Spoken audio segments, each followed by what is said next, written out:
Shahabad conclave में संवाद का सिलसिला लगातार जारी है। हमने मुकेश जी, दरअसल है क्या कि हमारे लिए बड़ा आसान था, आपको भी आसानी होती कि हम पटना के किसी होटल में इस कॉन्क्लेव कर लेते, लेकिन हमने सोचा कि नहीं, आम जो पटना से अलग जो जिला है वहां पे जाके बात की जाए नेताओं से, ताकि आपसे हम पूछे कि भाई शाहबाद के लिए आपके मन में क्या प्लान है।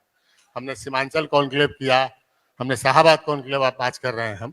और मुकेश सहनी जी का सबसे पहले हम स्वागत करना चाहेंगे, जिनका आज व्यस्त कार्यक्रम था, लेकिन उस कार्यक्रम में से उन्होंने टाइम निकाला और मेरे निजी संबंधों का, मुझसे जो निजी संबंध है उसका ख्याल रखा और हमारे कार्यक्रम में आए।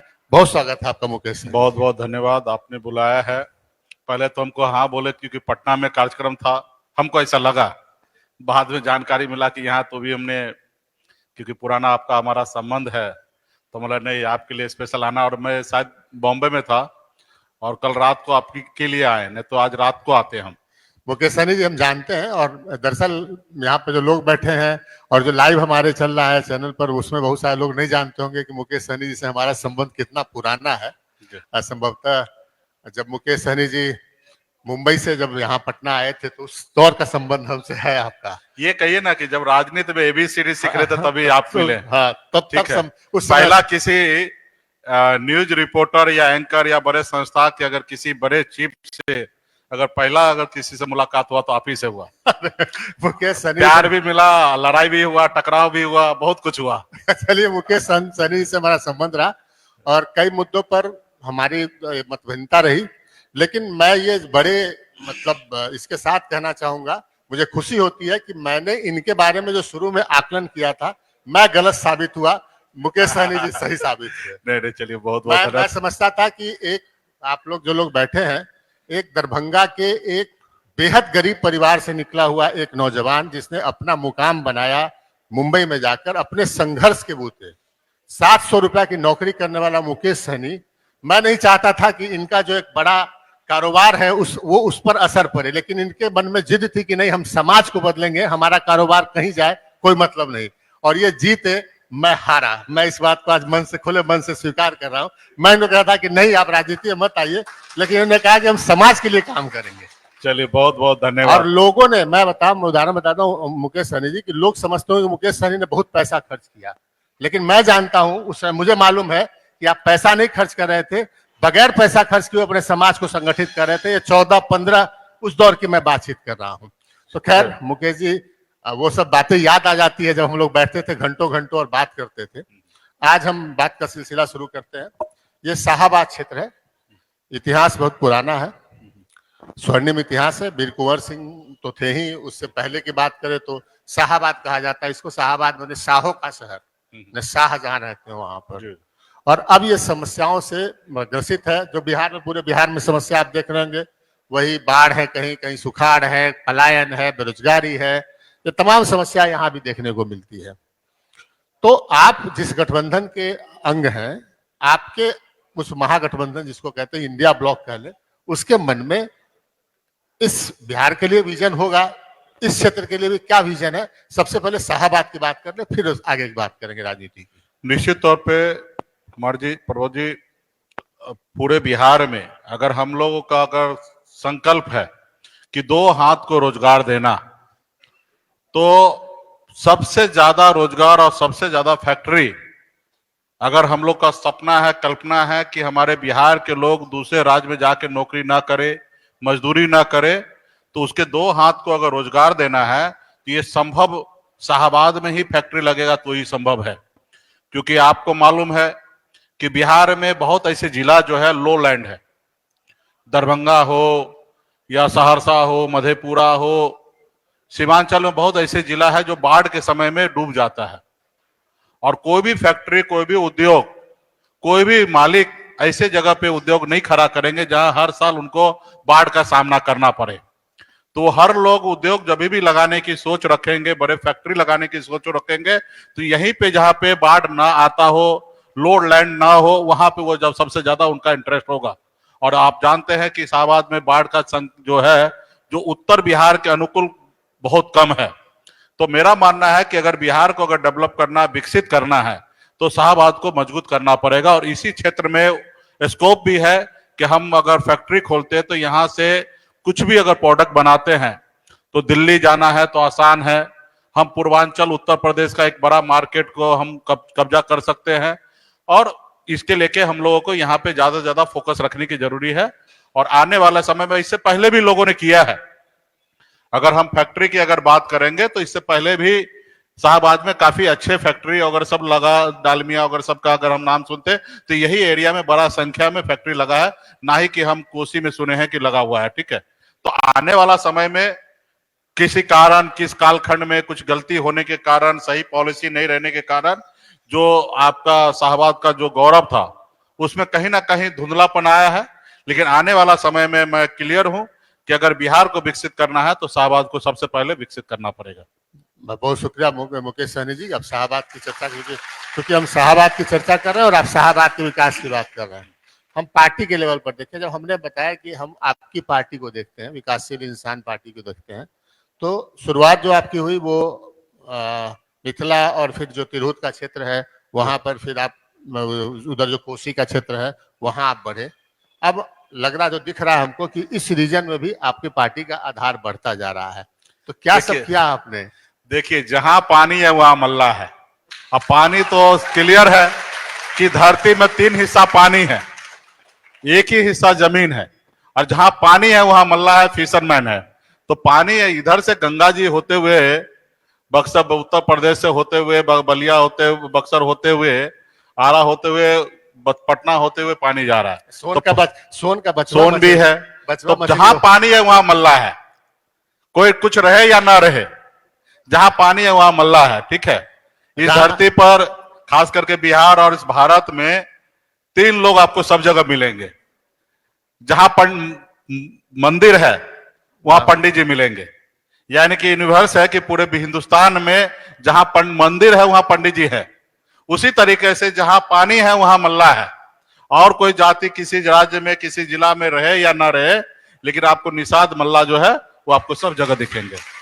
और जहां मल्ला है वहां सन ऑफ मल्ला है, जहां मल्ला है वहां सन ऑफ मल्ला है। और इस जिला में मेरा जो प्यार हमको जो मिलता है, देखिए हम दरभंगा जिला से आते हैं, जितना हमको दरभंगा जिला में प्यार मिलता है ना, उससे ज्यादा आरा हो, बक्सर हो, रोहतास हो, गया हो, कैमूर हो, इसमें हमको मिलता है। एक गांव में कहावत है, घर की मुर्गी दाल बराबर, यानी कि सबको पता है कि अपने गांव के लड़के हैं, कभी भी 12 बजे रात को मिल लेंगे। और बिहार के राजनीति में निषाद समाज का तो कभी भी सर ऊंचा रहेगा, और कहीं बहुत बड़ा बिहार के पटना के राजनीति में कभी किसी का दखल नहीं रहा। थोड़ा बहुत कभी किसी का दखल भी रहा तो हल्का फल्का में रहा, तो उत्तर बिहार के ही निषाद का हमेशा रहा, चाहे कैप्टन साहब हो, चाहे विद्यासागर निषाद हो। तो इस रीजन से हमेशा लोगों ने भीड़ के तौर पे इस्तेमाल किया। नेता को जब गांधी मैदान में भीड़ जब इकट्ठा करना होता था तो निश्चित तौर पे जात के नाम से, चाहे आरा हो, बक्सर हो, कैमूर हो, औरंगाबाद हो, तो यहां से लोग आते थे। लेकिन जब हिस्सेदारी मिलने का समय आता था तो नहीं मिलता था। और जब मैंने आया तो मैं कह सकता हूं कि जितना हमको प्यार दरभंगा मिल रहा है उससे कम हमको आरा या बक्सर में नहीं मिल रहा, शाहबाद में नहीं मिल रहा, उससे बेहतर हमको मिल रहा है। क्योंकि यहाँ के लोगों ने बहुत उम्मीद हम पे टिकाए रखे हैं, और निश्चित तौर पे उनके उम्मीद पे हम खरा उतरेंगे। और इसलिए फिर जब 2020 में चुनाव लड़ने का समय आया तो हम लड़कर बक्सर में एक सीट लिए। हमारे पास एक से एक बड़े से बड़े लोग आए, पटना में लोग लाइन में खड़े थे कि नहीं हमको चुनाव लड़ाइए। एक से एक बड़े वीआईपी, बड़े बड़े पैसे वाले लोग आए, लेकिन हमने कहा नहीं, हम ऐसा गलती नहीं करेंगे जो हमारे पुराने जो नेता जो हमेशा शाहबाद के लोगों को उपयोग करते थे, हम ऐसा नहीं करेंगे। और हमने बक्सर में जयराज चौधरी बिंद जी को हमने चुनाव लड़ाने का काम किया, उनको टिकट भी दिया और संसाधन भी हमने दिया, और उनको हमने चुनाव लड़ाया। और इस बार भी ऐसे तो महागठबंधन में ज्यादा से ज्यादा महागठबंधन ये एरिया मजबूत है, और ज्यादा से ज्यादा 2020 में चुनाव जीते हैं, और हमारा बहुत सारा महागठबंधन के सिटिंग विधायक इस एरिया में ज्यादा 22 में से 22 सीट है विधानसभा की, उसमें 20 पर महागठबंधन। हाँ, सही बात है। तो निश्चित तौर पे सीट बहुत कम खाली है, और किसी परिस्थिति वाइज अगर किसी प्रत्याशी का किसी समीकरण वाइज अगर कटता है तो उसमें सबसे पहला अधिकार जो होगा वीआईपी पार्टी का होगा और निषाद का होगा।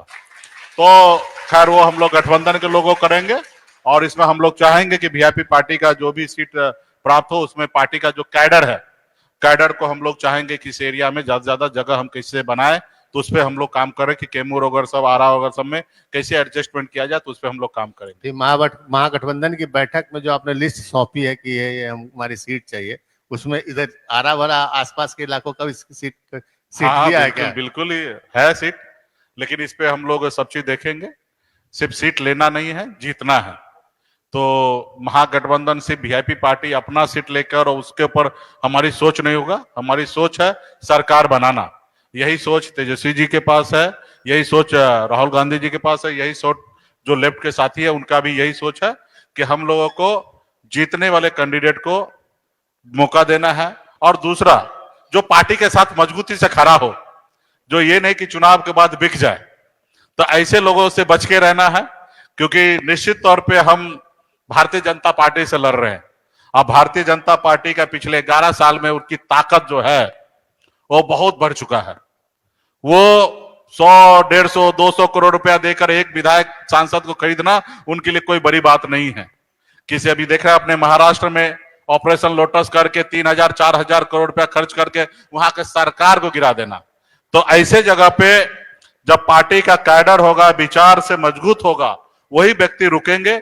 अदरवाइज लोभ लालच से जो है ना, या डर से, ऐसे नहीं कि जितने भी देश में भारतीय जनता पार्टी से पास जो चले जा रहे वो बिक ही रहे, ऐसा बात भी नहीं है। बहुत ऐसे लोग को मजबूर कर दिया जाता है ईडी सीबीआई का डर दिखाकर, उनको उस तरीके से उनको अपने जाल में फंसा लिया जाता है और कुछ लोगों को पैसे के दम पे फंसा लिया जा रहा है। तो हम लोग चाहेंगे कि जिनके ऊपर कोई केस ना हो, ऐसे लोगों को चुनेंगे जो किसी कारण वो डर से ना चले जाए। और दूसरा कि पैसे के दम पे ना बिक जाए। तो कैसे टेस्ट कीजिएगा कि पैसा के दम पर नहीं बिकेगा? अभी देखिए, किसी के कपार पे तो लिखा नहीं है, लेकिन हम उम्मीद कर सकते, भरोसा कर सकते इसी राज्य के नागरिक पे। सभी जाति धर्म में से हम लोग कोशिश करेंगे और उनके साथ हम लोगों ने काम किया है, लोग साथ जुड़े हैं, उनकी अपनी क्षेत्र में पहचान है। कोई चीटिंग जो है वो एक बार कर सकता है, बार बार नहीं कर सकता है। जिनके राजनीतिक कैरियर जिनका बड़ा हो, जो बड़ा विजन के साथ चले, वो व्यक्ति निश्चित तौर पे गलत नहीं करेंगे। और जो आदमी का विजन बड़ा नहीं होगा वो गलत कर देंगे। जैसे आज मेरे पास विजन बड़ा है तो मैं गलती से गलती नहीं करूंगा। अगर यही विजन अगर बड़ा नहीं होता तो मैं भी किसी पार्टी का विधायक मंत्री बनकर दिल्ली में राज करता। तो मेरा विजन बड़ा है कि वो आज हमको मंत्री बनाएगा और हमारा विजन बड़ा है कि फ्यूचर में हम मंत्री बनाएंगे। तो हमको कौन क्या बनना है? एक आदमी को विजन ये होता है कि भाई नौकरी, पढ़ाई लिखाई करके चपरासी का नौकरी मिल जाए, काफी है। लेकिन एक आदमी का विजन होता है कि 30 साल 35 साल भले हमको पढ़ाई करना है, लेकिन आईएएस आईपीएस निकालना है। तो विजन बड़ा होने के कारण ही आईएएस आईपीएस बनता है। और विजन छोटा होने के कारण ही परिस्थिति ऐसा होता है, घर परिवार में परिस्थिति भी ऐसा होता है जिसके कारण वो पढ़ाई ज्यादा नहीं कर पाते और जल्दी नौकरी में लग जाते। अगर उनका घर परिवार सपोर्ट कर दे और विजन बड़ा हो तो वो भी बच्चे जो है आईएएस निकाल सकते हैं, आईपीएस निकाल सकते हैं। तो हमारा विजन बड़ा है कि बॉम्बे का ऐशोआराम जिंदगी को छोड़कर, इतने बड़ा कारोबार को छोड़कर है। तो हमको विजन है कि आने वाला समय में निषाद मल्ला का बेटा बिहार के मुख्यमंत्री बने, ऐसे हमें काम करना, ये हमारा विजन है। और उसी तरीके से जिनके पास विजन होगा वो नहीं बिकेंगे। और जैसे आज मेरे पास कोई कितना भी ढूंढ ले, हमारे ऊपर अभी तक एक केस नहीं हुआ है।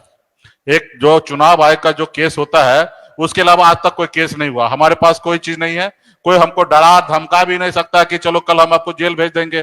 तो इसके लिए मैं डटा हूं, नहीं डर रहा हूं। निश्चित तौर पे मेरे पास 2-4 गो केस होता, अब बड़ा बड़ा केस होता और ऐसा होता कि भाई अगला बोलता भाई नहीं सुनोगे तो जेल भेजेंगे, फिर उस जगह पे हमको कंप्रोमाइज करना पड़ता, जैसे नीतीश कुमार जी कर लिए 2022 में, अभी 24 से पहले कंप्रोमाइज कर लिए। क्योंकि बीजेपी जो है वो चारों साइड से उनको घेर लिए। उनके पास तो कम लफड़ा था, लेकिन उनके अगल बगल में जितने लोग हैं ना, सबके पास अनेकों लफड़ा था। चाहे वो आईएएस हो, आईपीएस हो, जो भी अधिकारी हो, उसके बाद उनके बड़े बड़े जितने भी मंत्री था, पहले सबको विकेट गिराया।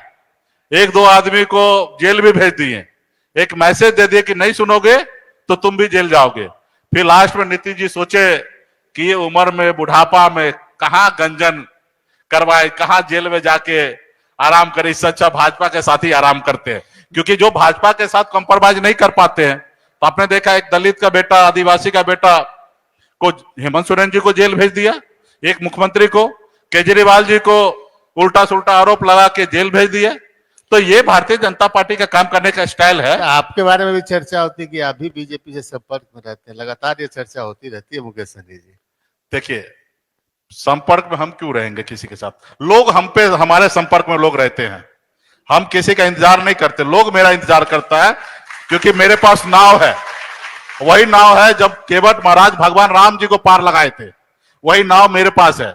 जो नाव पे बैठेंगे वही पार लगेंगे, जो नाव पे नहीं होंगे वो मझधार में फंसेंगे। इसलिए लोगों का इंतजार है, लोग चाहते हैं कि मुकेश सहनी के नाव पे बैठे। आप भी आज गांव में देखते होंगे, बाढ़ का समय आता है, सबसे उपयोगी कौन होता है? मल्ला का बेटा होता है, नाव लेके लोगों को जान माल का सबका रक्षा करने का काम करता है। तो हम लोग तो केवट महाराज के वंशज है, हम दूसरे का क्या इंतजार करेंगे? हमने तो मान लिया, समझ लिया कि हमको मालूम है कि बाबा साहब भीमराव अंबेडकर जो हमें ताकत दिया संविधान में, वोट के दम पर ही आप आगे बढ़ सकते हो, वोट हमारे पास है, और ये हमने समझ लिया। इसलिए आज हमने पार्टी बना के और आज हम लड़ाई लड़ रहे हैं। हमको मालूम है कि एक ना एक दिन बिहार में हमारी अपनी सरकार होगा, दिल्ली में हमारी अपनी सरकार होगा, हमको किसी के पीछे क्यों घूमना है? मुकेश सहनी जी, एक चर्चा ये है कि लोकसभा चुनाव से पहले बीजेपी ने आपको प्रपोजल दिया था कि आप अपनी पार्टी का विलय हमारी पार्टी में कर लें, क्या ये सही है?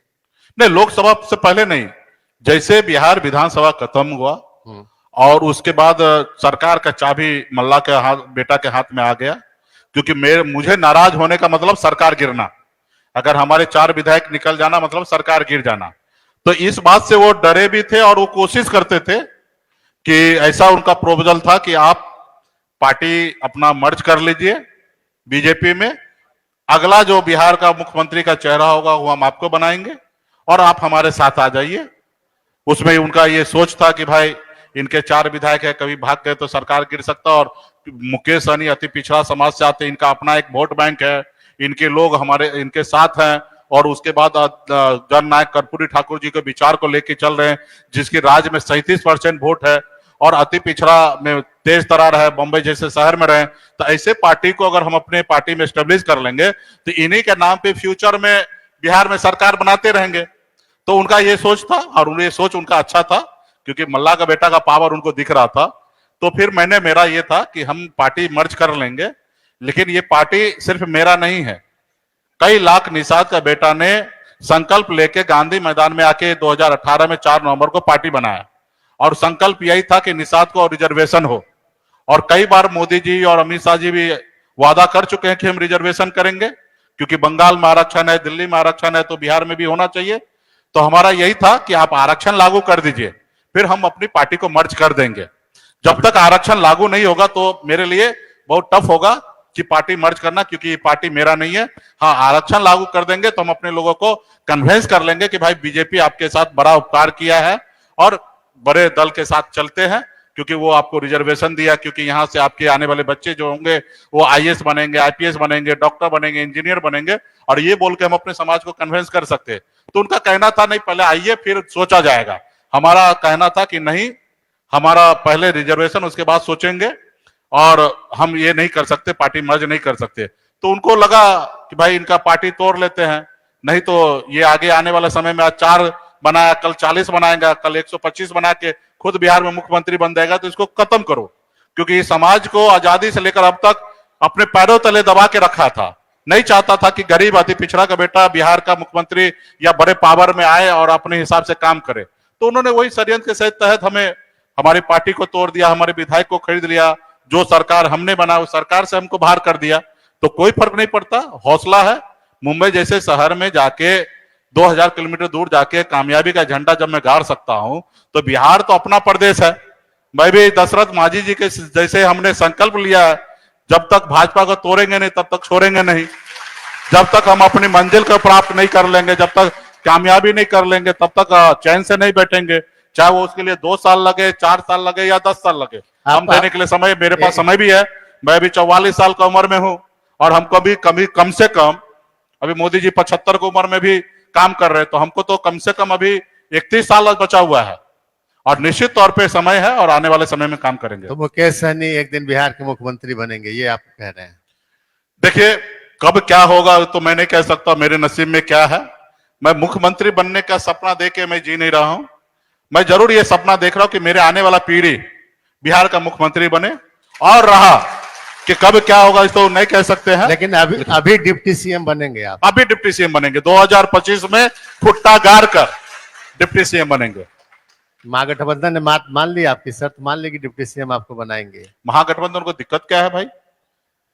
एक अति पिछड़ा का बेटा आदरणीय कर्पूरी ठाकुर जी, जननायक कर्पूरी ठाकुर जी का आदर्श को लेकर चलने वाला, जिसकी इस राज्य में 37% हिस्सेदारी हो, जिनके खुद के पास 11% का वोट बैंक हो, हर उपचुनाव में लाकर मैंने दिखाया, तो भला इनको अगर जगह नहीं मिलेगा सरकार में तो किनको जगह मिलेगा? तो वहां तो मुख्यमंत्री का ही फेस तय नहीं हो रहा है ना। तो जहां मुख्यमंत्री का तय फेस हो जाएगा वहां डिप्टी सीएम का भी फेस तय हो जाएगा। ये बात सही है। मुख्यमंत्री का एज ए गठबंधन के प्लेटफॉर्म से तय नहीं हुआ तो जब, लेकिन राष्ट्रीय जनता दल का तो दावेदारी है। हाँ। उसी तरीके से वीआईपी पार्टी का दावेदारी है, और किसी पार्टी का नॉमिनेशन ही नहीं किए तो फिर अभी तक कोई दूसरा तो दावेदारी भी नहीं है। दो ही पार्टी का दावेदारी है, दोनों सही है। नहीं, कांग्रेस ने कहा, कांग्रेस के राष्ट्रीय सचिव ने कहा कि हमको 2 डिप्टी सीएम चाहिए, एक नहीं 2 डिप्टी सीएम चाहिए। उस पर विचार होगा, कोई प्रपोजल देंगे तो उस पर एक्सेप्ट होगा। ऐसा नहीं कि खाली नाम के लिए बनाया जाएगा। सबसे पहला किसके चेहरे पे चुनाव लड़ा जाएगा, उसके चेहरे पे अपील है और उस समाज को नेतृत्व देना चाहिए, तो निश्चित तौर पर उस पर सहमति बनेगा। आपको लगता है कि तेजस्वी यादव को मुख्यमंत्री का फेस घोषित कर देना चाहिए? हाँ बिल्कुल, क्योंकि महागठबंधन में सबसे बड़े दल जो है राष्ट्रीय जनता दल है, और राष्ट्रीय जनता दल में सबसे बड़ा चेहरा फेस जो है वो तेजस्वी प्रसाद यादव जी का है, और हमारे गठबंधन में बिहार के लिए तेजस्वी से बड़ा कोई चेहरा भी नहीं है। तो निश्चित तौर पे उनके नाम पे अगर हमारा चुनाव मैदान में जाएंगे तो हमें सफलता मिलेगा। लेकिन राहुल गांधी तो प्रेस कॉन्फ्रेंस में सवाल को किसी ने पूछा, छोड़ के उठ के चले गए, नहीं जवाब दिया। अब ये चीज हमको इस मंच से सिखाने की जरूरी नहीं है। कांग्रेस पार्टी बहुत बड़ा पार्टी है, ये देश की आजादी दिलाने वाला पार्टी है। तो कांग्रेस पार्टी को क्या काम करना, किस समय काम करना, हमको बताने की जरूरी नहीं है। वो जब समय आएंगे तो अपना पत्ता खोलेंगे। इससे पहले भी खोल चुके हैं 2020 में, और आगे भी खोलेंगे। उनका काम करने का स्टाइल अलग है। ये हम वीआईपी पार्टी नहीं है कि मुकेश सहनी लीडर है, जब चाहे जो चाहिए वो स्टेटमेंट दे देंगे। ये मेरा व्यक्तिगत हो सकता है, लेकिन कुछ चीज हमको भी करने से अपने जनता, अपने पार्टी का नेता को सोचकर डर से हम वो काम नहीं करते। मेरे लिए तो बहुत अच्छा था, मोदी जी, अमित शाह जी गारंटी दे रहे थे, वादा कर रहे थे कि अगला मुख्यमंत्री आपको बनाएंगे, तो मुझे तो पार्टी विलय कर लेना चाहिए और वहां पे रहकर मोदी जी, अमित शाह का जिंदाबाद करके और फ्यूचर का मुख्यमंत्री बन जाना चाहिए। लेकिन मुझे, मेरे लिए नहीं ना काम कर रहा हूं। मेरे को पता है कि मेरा अपना जो है ना वो नाराज हो जाएंगे, और जो काम में मेरा अपने लोग नाराज हो जाए ऐसा काम नहीं करना चाहिए। वो मुख्यमंत्री का कुर्सी क्यों ना हो, ऐसे कुर्सी को लात मार देना है। 60 सीट की आप डिमांड कर रहे हैं, 60 सीट मांग रहे हैं आप, लगता है कि 60 सीट मिलेगा? देखिए, कितना सीट मिलना है ये बात तो 243 सीट है, हमारे 6 दल है, 243 से 244 नहीं होगा।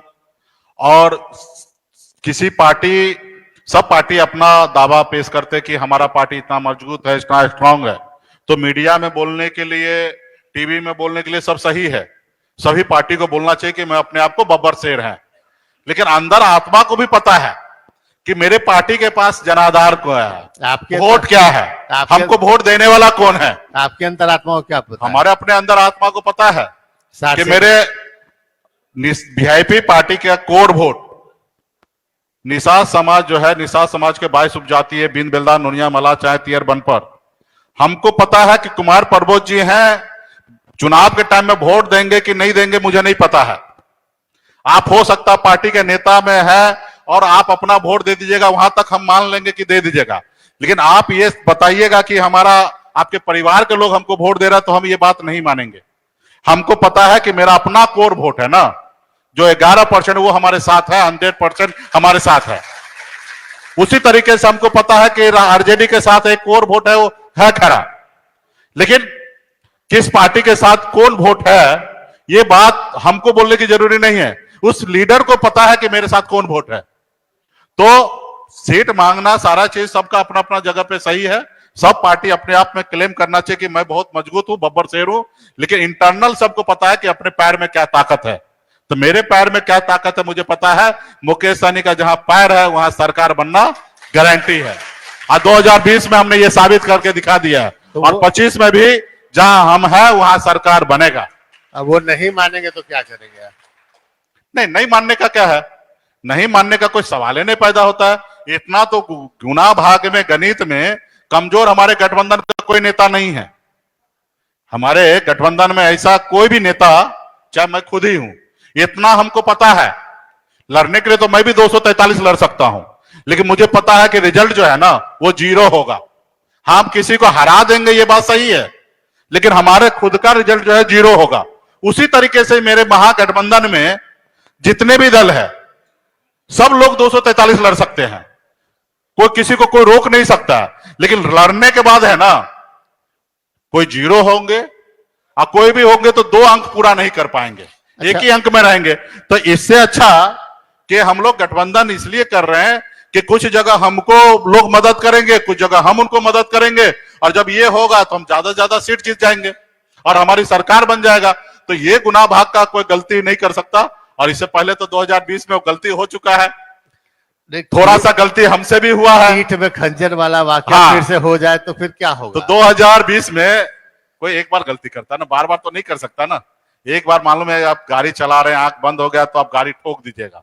जब गाड़ी ठोक दीजिएगा तो दोबारा आपको हमेशा याद रहेगा कि गाड़ी, आंख बंद करेंगे गाड़ी ठुकेगा। जब नींद आएगा तो गाड़ी को बंद करके आंख को धोइएगा, फिर गाड़ी चलाइएगा। ये गलती से आपको सीखना है और सीख ले। तो देखिए पिछला जो घटना, गलती इस बार तेजस्वी यादव गलती नहीं करेंगे। पिछला जो घटना हुआ उससे तो मैं भी सीख चुका हूं ना, कि मैंने थोड़ा जल्दीबाजी कर दिया, जिसके कारण हम बीजेपी का चले गए और वहां जाके मंत्री बने, और 15 महीने के बाद हमको अजगर सांप जैसे बच्चे को पालता फिर उसी को खा जाता है, उसी तरीके से भाजपा खा चुका है और हमको रोड पे ला दिया। तो अभी फिर से क्या गलती करेंगे? उस समय गलती नहीं करते हैं तो तेजस्वी जी मुख्यमंत्री होते, मैं डिप्टी सीएम होता और 5 साल बिहार के गरीब, पिछड़ा, दलित के हक अधिकार के लिए काम करते। तो एक गलती एक बार हो चुका, वो गलती कैसे कोई दोहराएगा? अच्छा, एक सवाल हम मेरे जहन में आता है कि अगर आपको डिप्टी सीएम पद का दावेदार नहीं घोषित किया गया तो? सॉरी, क्या बोले? अगर आपको डिप्टी सीएम पद का फेस नहीं घोषित किया गया तो? देखिए ये एक ही कंडीशन पे होगा, अगर गठबंधन के सभी दल अगर इस बात को मान ले कि हमको बगैर सीएम के चेहरे पे चुनाव मैदान में उतरना है, तो ऐसे जगह पे बगैर चेहरा का होगा तो फिर डिप्टी सीएम भी नहीं होगा, सीएम भी नहीं होगा। ठीक। और जब सीएम होगा तो 2000% ये मान के चलिए कि मल्ला का बेटा का नाम डिप्टी सीएम का घोषणा होगा। नहीं हुआ, सीट में कंप्रोमाइज हो जाएगा, देखिए सीट, लेकिन डिप्टी सीएम के नाम पे कोई कंप्रोमाइज नहीं। मतलब उस समय फैसला आप लेंगे, आप उस समय फैसला लेंगे आप डिप्टी सीएम पद अगर फेस का घोषित है? ये बात हो चुका है, अगर बात नहीं होता तो हम आपके सामने बात ही नहीं करते। जैसे अभी हमने कहा ना, सीट पे कंप्रोमाइज होगा, क्योंकि सीट पर भी लॉक नहीं हुआ, किसी दल का नहीं लॉक हुआ। कितना कंप्रोमाइज करिएगा? हाँ, कितना कंप्रोमाइज कीजिएगा, कितना? और जितना हो सकता उतना करेंगे। छोटा भाई को मुख्यमंत्री बनाने के लिए एक बड़ा भाई को जितना पॉसिबल है उतना कुर्बानी देंगे। लेकिन समझौता नहीं होगा तो वो इस पद, किस डिप्टी सीएम पद पर कोई देखिए डिप्टी सीएम बनने का, देखिए बनाने के लिए तो जनता है। ये हाँ, घोषणा सीएम घोषणा हो जाने से या डिप्टी सीएम घोषणा हो जाने से आप मुख्यमंत्री नहीं हो जाते हैं। ऐसे तो जो 200 पार्टी हर साल बनता है और 200 पार्टी बंद होता है इस देश में हर साल, और हर पार्टी का कोई ना कोई सीएम कैंडिडेट होता है, लेकिन हर साल 200 पार्टी बंद होता है। तो सीएम डिप्टी सीएम घोषणा होने से नहीं होता है, जनता भी आपको समर्थन दे तब आप सीएम और डिप्टी सीएम बनेगा। पहले तो लेकिन पहले तो आपका गठबंधन ये तय करेगा ना कि हाँ भाई डिप्टी सीएम फेस होंगे ये। हाँ, तो गठबंधन तय हो चुका है कि सीएम तेजस्वी प्रसाद यादव होंगे, मुकेश सहनी ने कह दिया, और डिप्टी सीएम मुकेश सहनी होंगे। इसमें कोई कंप्रोमाइज नहीं है, कोई कंप्रोमाइज नहीं, कोई कंप्रोमाइज नहीं। अगर नहीं हुआ तो? नहीं होगा तो फिर देखा जाएगा। लेकिन हमने कहा ना, नहीं, पिछले इंटरव्यू में जो कहा था वो दोहरा दीजिए। हमने कहा सीट पे कंप्रोमाइज होगा। छोटे भाई को बिहार में मुख्यमंत्री बनाने के लिए बड़े भाई को जितना त्याग करना पड़ेगा हम करने के लिए तैयार हैं। वो भी एक समझौता जैसा बात हो और वो निश्चित होगा, लेकिन डिप्टी सीएम पे कोई कंप्रोमाइज नहीं। मुकेश सहनी जी, लेकिन क्या आप नहीं चाहते हैं कि एक अति पिछड़ा का बेटा राज का डिप्टी सीएम बनने नहीं चाहते हैं? ये बताइए। देखिए और आपका अपना मित्र, देखिए आपका पुराना बड़ा संबंध है, देखिए और आप मेरे को जो रास्ता दिखा रहे थे उस रास्ता को देखते यहाँ तक पहुंचे, आपको खुशी नहीं होता कि एक मल्ला का बेटा इस मुकाम तक पहुंचा है? देखिए डिप्टी मैं सॉरी, मैं मुकेश सहनी जी देखिए मुकेश आप सहनी, शुभकामना दे रहे हैं ना? नहीं, हाँ मैं शुभकामना देता बस आप शुभकामना दे दिए तो और क्या है, जब आप खड़े हो गए तो फिर कुछ नहीं है बिहार में, ठीक है? मैंने तो कहा, सबके सामने कहा कि मुझे खुशी है, मैंने एक्सेप्ट किया कि कई मामलों पर मैं गलत था, आपको राय दे रहा था, ठीक है, वो आपके बेहतरी के लिए मैं सोच रहा था, लेकिन आप अपनी जिद पर अड़े रहे और आप सक्सेसफुल हुए। नहीं, आपकी जगह कोई और होता तो वो भी वही राय देते थे, सिर्फ आप पहला व्यक्ति नहीं रहे ऐसा राय देने वाले। बहुत आदमी, हजारों लोग ऐसे मिले हमको जो ऐसे राय दे रहे थे। उनको सबको पता है कि मुंबई में सटल आदमी है, बिहार में कहाँ माथाफोरी करने के लिए आ गया घर परिवार छोड़कर, क्योंकि बिहार में जो उस समय में आपने जो राजनीति हम लोग का चर्चा हो रहा है कि किस तरीके से बिहार में राजनीति होता है, किस तरीके से कोसी बांध का तोड़ा जाता है, लोगों के बीच में रिलीफ बांटा जाता है और बिहार में अपना चेहरा चमका के बिहार में बड़े से बड़े ताकत बना जा रहा है। तो निश्चित तौर पर उस समय का सिचुएशन ऐसा था कि बॉम्बे से आकर अपनी अच्छी जिंदगी को छोड़कर यहाँ पे सर पटकना, ऐसे जगह पे जो आपने कहा, ऐसे बहुत लोग सोचते थे, हमारे घर परिवार के लोग भी सोचते थे, रिश्तेदार भी सोचते थे कि कहाँ बॉम्बे में ऐशो आराम जिंदगी जीने वाला, अच्छा काम करने वाला यहाँ पे चले आए। लेकिन मुझे खुद को पता था, जब मैं अपने लोगों के बीच में मैं पहुंचा तो मैं एक अंदाजा जरूर लगा लिया कि हमारे लोगों में भूख जग चुका है, और ये भूख जगा है तो निश्चित तौर पे एक ना एक दिन ये खाना का व्यवस्था करेगा, सिर्फ इनके साथ हमको चलने की आवश्यकता है।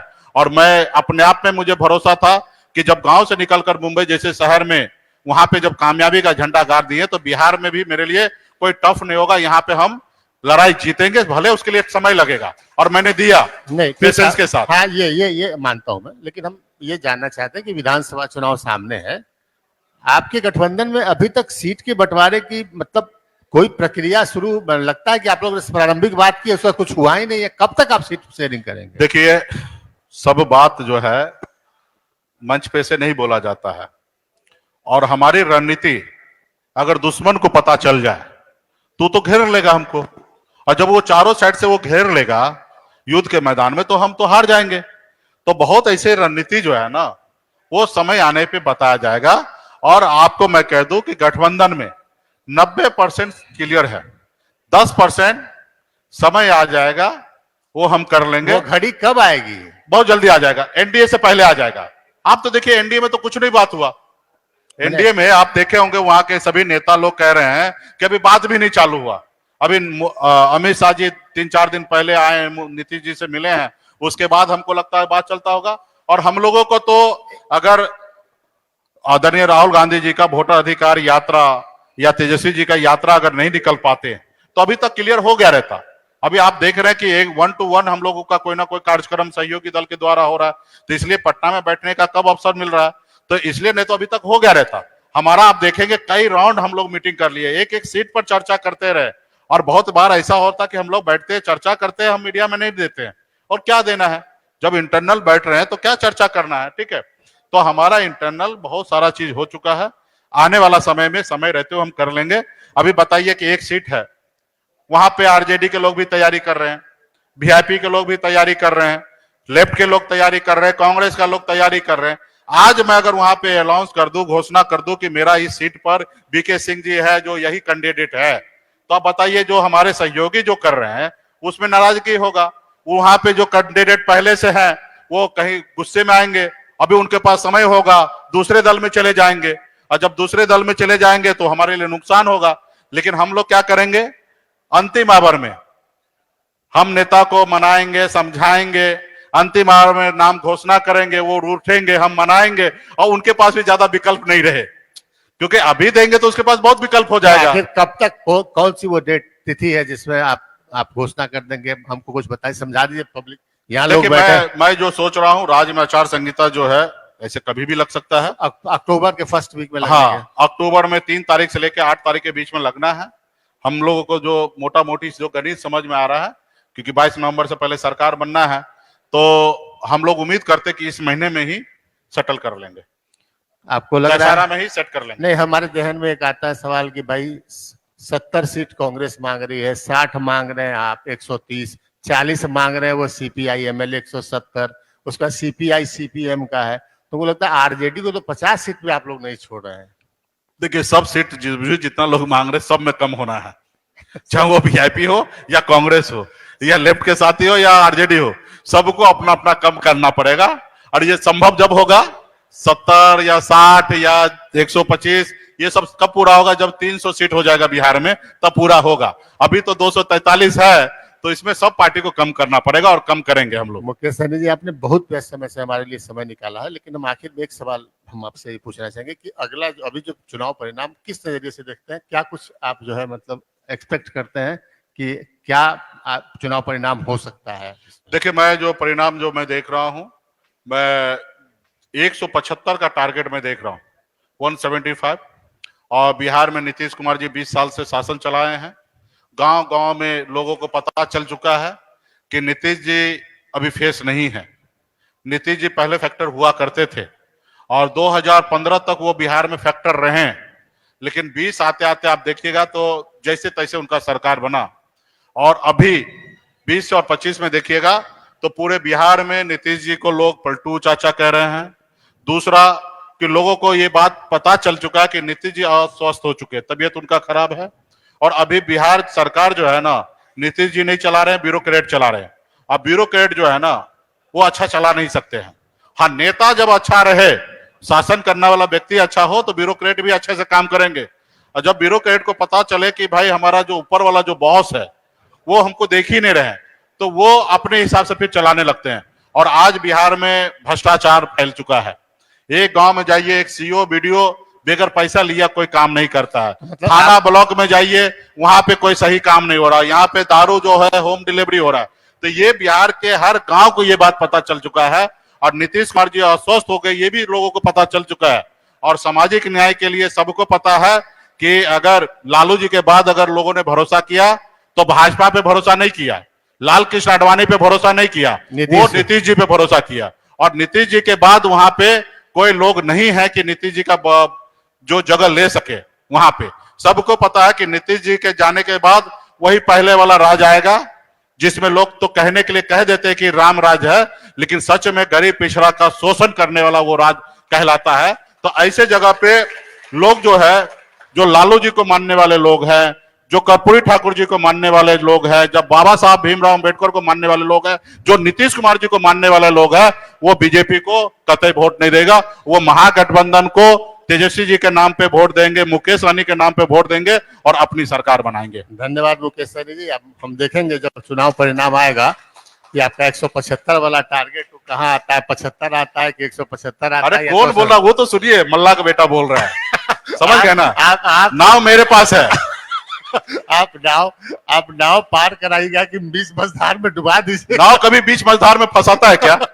अरे आप खुद निकल जाएंगे दूसरे को कहीं? नहीं नहीं, बिल्कुल ही नहीं। साथ चलेंगे तो साथ में चलेंगे। चलिए, आपकी आदत नहीं रही है कि आप छोड़ के भागते हैं दो लोगों को, ये भी मैं जानता हूं।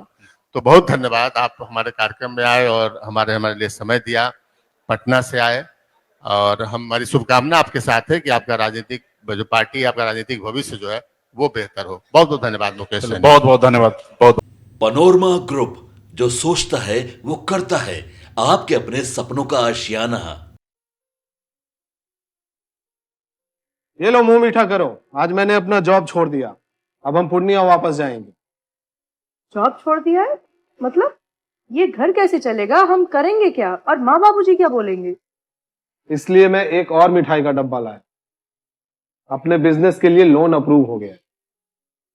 अरे लोन अप्रूव हो गया वो तो ठीक है, लेकिन पूर्णिया में हम रहेंगे कहाँ? अपना घर भी तो नहीं है वहां। इसलिए तो एक और मिठाई का डब्बा अलग से लाया हूं।